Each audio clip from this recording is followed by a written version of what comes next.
Rema hari ini, Yohanes 6 ayat 63. Rohlah yang memberi hidup, daging sama sekali tidak berguna. Perkataan-perkataan yang kukatakan kepadamu adalah roh dan hidup.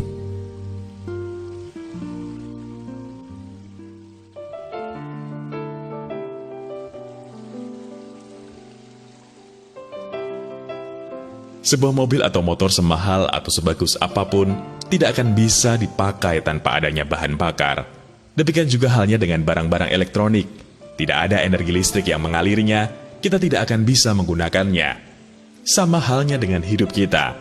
Perjuangan kita untuk hidup dalam damai, sukacita, dan penuh pengharapan tidak akan bisa terjadi tanpa Roh Kudus yang menyertai kita. Dialah sumber energi yang memampukan kita untuk menjalani hari-hari kita. Apakah yang dapat kita andalkan di dunia ini? Hartakah? Jabatankah? Mungkin kita berkata bahwa kita kuat, namun seberapa kuat kita menghadapi hidup ini? Sekuat-kuatnya seseorang, pada akhirnya akan ada titik ketika ia merasa lemah, tidak mampu bertahan, dan membutuhkan pertolongan. Sekaya-kayanya seseorang, pada akhirnya juga akan meninggalkan semuanya itu. Kita tidak dapat berbuat apa-apa dengan kekuatan kita. Kita tidak dapat bertahan dengan kekayaan kita.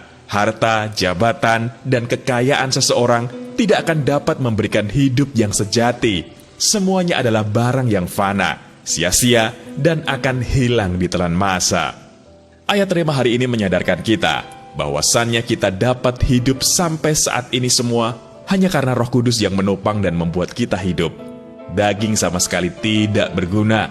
Bahkan ketika kita berjuang untuk membangun hubungan kita semakin intim dengan Yesus dan kerohanian kita semakin kuat, kita pun sangat memerlukan Roh Kudus. Oleh sebab itu, pastikan diri kita jatuh cinta kepada Roh Kudus dan menjadikannya sebagai yang terutama dalam hidup kita saat menjalani tahun 2021, agar kita semakin kuat dari hari ke hari, sekalipun dunia bergoncang dan begitu banyak rintangan, tetapi ketika kita berjalan dalam tuntunan Roh Kudus, kita akan menjadi pribadi yang kuat.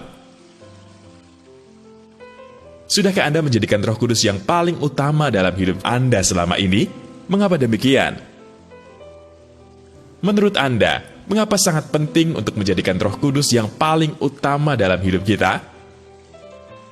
Setelah membaca renungan hari ini, komitmen apa yang akan Anda ambil untuk mengaplikasikan renungan hari ini?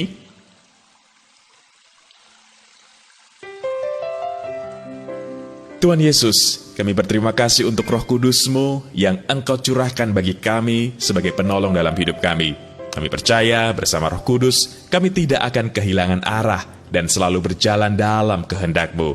Ajar kami untuk dapat senantiasa menjadikan Roh Kudus yang paling utama dalam hidup kami.